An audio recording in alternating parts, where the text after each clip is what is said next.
signifie que déjà les Romains qui sont venus après les Grecs à Naples, ils ont fondé ici des structures. On pense des thermes où ils se lavaient et on a trouvé des mosaïques pas trop importants par rapport à ce que nous on a à Pompéi. Mais quelque chose quand même il y a. Mais quand on a trouvé ça quand on a fait des fouilles ici. Mais nous, maintenant, on est dans un autre niveau, naturellement, c'est le niveau paléochrétien, ce que je vous disais d'abord, c'est-à-dire que les premiers chrétiens qui ont voulu faire des églises ont utilisé des matériaux qu'il y avait déjà dans la zone colonisée par les Romains, donc les colonnes, les chapiteaux qu'ils ont trouvés dans les temples des Romains, et on l'a utilisé pour faire les nefs d'une église.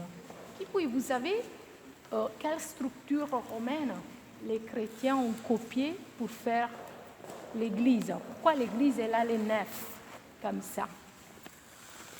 Si vous arrivez d'aller à Pompéi, par exemple, il y a le tribunal romain, la basilique s'appelle, mais c'est un tribunal. Donc le palais de justice, pratiquement. Elle a la même structure, car les chrétiens ont copié le tribunal romain comme structure pour faire l'église.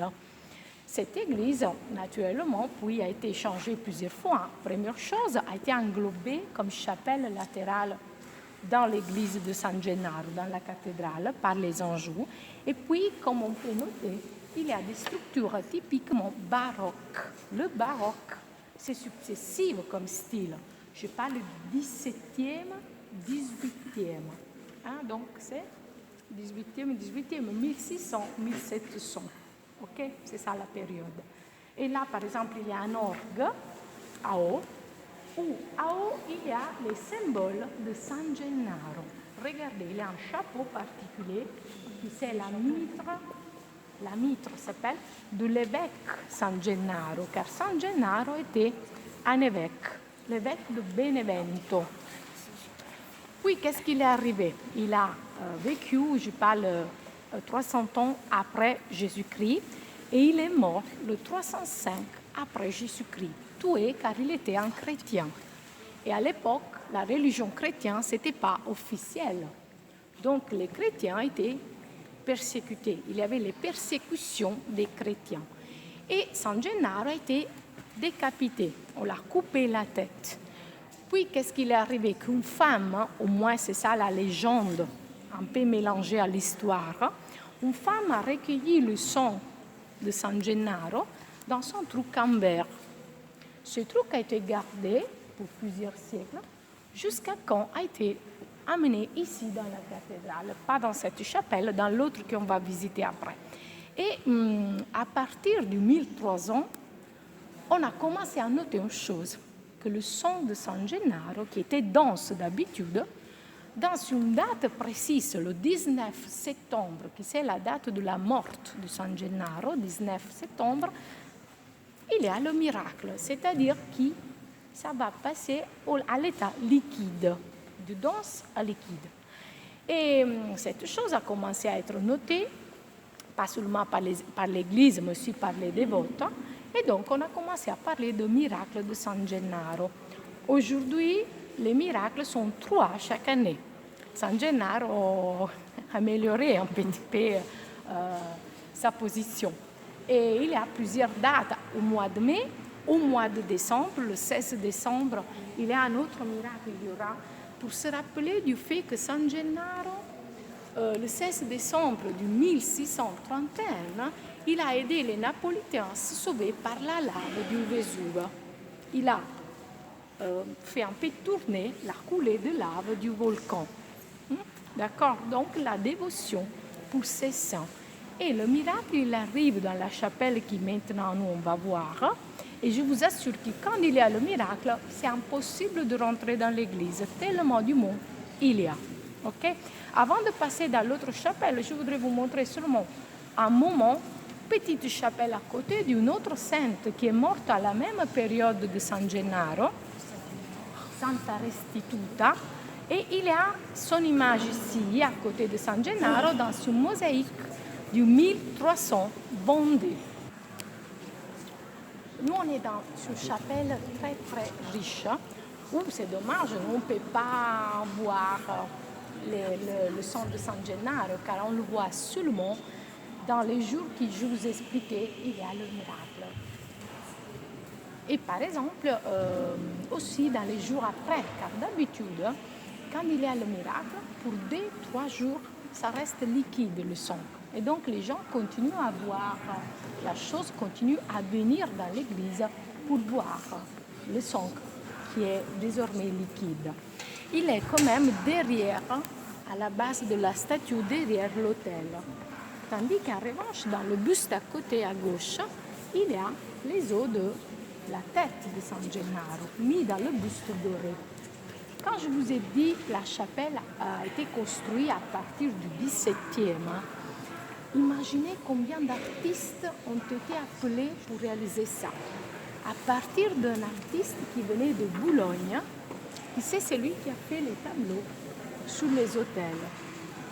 Il s'appelle Domenichino l'artiste. En revanche, c'est espagnol l'artiste qui a fait le tableau de San Gennaro qui sort vivant, intact, par un fourradon. C'est un autre martyr. Il a dû souffrir. On l'a mis dans un fourradon, il est sorti vivant. Et là, Ribera s'appelle l'artiste qui a imité un peu Caravage. On le voit dans les visages des personnages là. À propos, là, regarde les visages là. Ils sont toute une autre chose par rapport à ce qu'on a vu de l'autre côté. Ça, c'est des visages espacieux. Et puis, regardez en haut. Vous avez noté là, rassemble qui s'est ouvert. Ça, c'est typique style baroque qui cherche de donner l'idée de la profondeur. C'est le paradis, ça s'appelle. Et si on note, il y a la foule au paradis. C'est plein de personnes. Pourquoi c'est plein de personnes? Je vous explique. L'artiste qui s'appelle Giovanni Lanfranco a été payé. Il y a un contrat dans l'archive qui parle d'une chose intéressante. C'est marqué, on te payera selon les têtes que tu feras. Et alors, il a fait beaucoup de personnes comme ça, il a été bien payé. Okay? En revanche, c'est un autre artiste de Bergamo, Cosimo Fanzago, qui a fait le sol, qui rassemble des années 70 du 20e, c'est une chose moderne, mais c'était quand même au 17e, et la porte avec l'image de San Gennaro. Vous savez que vous êtes assis où quand il y a le miracle, elles se mettent des femmes qui disent d'être des parents de San Gennaro. Elles se mettent ici, elles chantent beaucoup en dialecte napolitain pour aider le miracle, pour aider la liquéfaction du sang. Et ça, c'est une chose très sympa pour le folklore, car elles chantent aussi des choses mauvaises sur le sang. Et oui, si le sang il reste dense pour trop de temps, elle commence à parler mal de San Gennaro. Et comme ça, peut-être qu'il fait le miracle. Vous savez, par exemple, le mois de décembre de l'année dernière n'a pas eu lieu le miracle. En revanche, le dernier a eu lieu, donc tout le monde est tranquille. Par exemple, les Napolitains, je parle avec toi, écoute, peut-être tu comprends. Les Napolitains, si le miracle de San Gennaro il n'arrive pas, ils commencent à se préoccuper. Car peut-être que l'équipe de foot tombe en 3e division. Et ça, c'est pas bien pour les Napolitains. T'as compris? Par exemple, s'il y a un match de foot après la journée du miracle, il faut être très attentif. S'il n'arrive pas le miracle, aïe aïe aïe, ça arrive que Mertens ne fait pas le but dans le... Ok, c'est ça la chose. Je rigole, quand même, naturellement, il y a une certaine dévotion. Alors, je vous permets encore de prendre quelques photos sans flash dans l'église. Et puis, on sort, car comme ça, nous, on a le temps de regarder un peu la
y a une chanson très ancienne qui parle de cet endroit, car c'est un peu un symbole de la ville. C'est une église très ancienne qui a été fondée au début du XIVe. Exactement, les travaux de cette église sont terminés en 1316. C'est l'époque des Français, des Anjou, la famille des Anjou qui nous a gouvernés, avec par exemple un roi très connu qui s'appelle Roberto d'Anjou.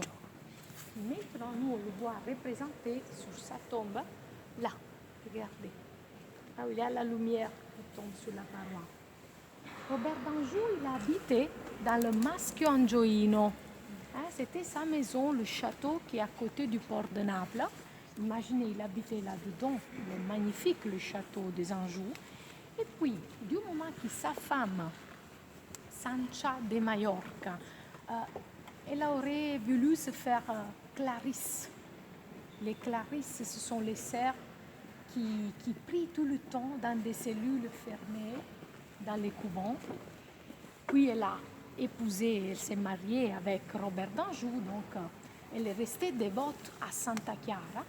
Elle a voulu donc réaliser une église pour cette sainte. Et son mari a payé pour les travaux. L'église est devenue bientôt l'église des tombes de la famille. C'est pour ça que nous, là, à la fin, au centre, on trouve la tombe de Robert d'Anjou, qui est mort le 1343.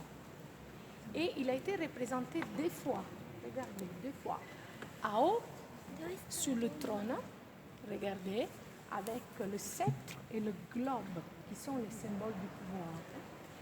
Et donc, il est représenté dans sa vie. Donc. Et puis, en bas, sur le sarcophage, il est représenté sur le lit de mort et il est habillé comme un franciscain, car il était dévot de Saint François.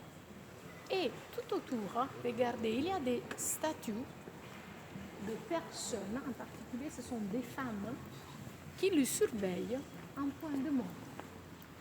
Les femmes autour de Robert d'Anjou, nous on rigole, on dit, ce sont les femmes sur le lit de mort de Berlusconi, peut-être, car nous on rigole un peu sur les femmes de Berlusconi. Ce n'est pas Berlusconi, c'est Robert d'Anjou. Et les femmes, ce sont des allégories des arts libérales. Les arts libérales, c'est la littérature, l'astronomie, la musique. Non? Ce sont un peu toutes les sciences, en effet. Hein? Donc, c'est pour dire qu'il était un homme cultivé. Robert d'Anjou, effectivement, il a fait de belles choses pour Naples. Il a fait venir à Naples Giotto. Le peintre Giotto, il est venu à Naples à l'époque de Robert d'Anjou. Et il a fait des fresques dans le château Maschio Angioino. C'est dommage qu'ils ne se sont pas conservés dans le temps. Sinon, on aurait eu une chapelle de Giotto à Naples, pas mal. Qu'est-ce qu'il arrive puis? Que Robert d'Anjou termine les travaux de l'église et appelle son fils, qui s'appelait Charles. Et pourquoi il appelle son fils? Pour dire, qu'est-ce que tu en penses de cette église que j'ai faite? Et Charles n'aimait pas trop son père. Ils n'avaient pas un bon rapport, les deux. Quand Charles il est rentré, il a dit, pour moi, ça ressemble des étables pour les animaux. C'est pas une belle chose à dire à quelqu'un qui a payé beaucoup pour faire ça. Et alors, Robert, il est resté mal, il a dit, j'espère que toi, tu ne seras pas le premier à dormir dans les étables pour la vie éternelle. Car c'était l'église des tombes. Et en effet, Robert, Charles, il est mort avant que son père. Et il est là, à droite. Le fils à droite et le père au centre. Et vous connaissez un peu, sûrement les Français connaissent le symbole des Anjou. C'est ça.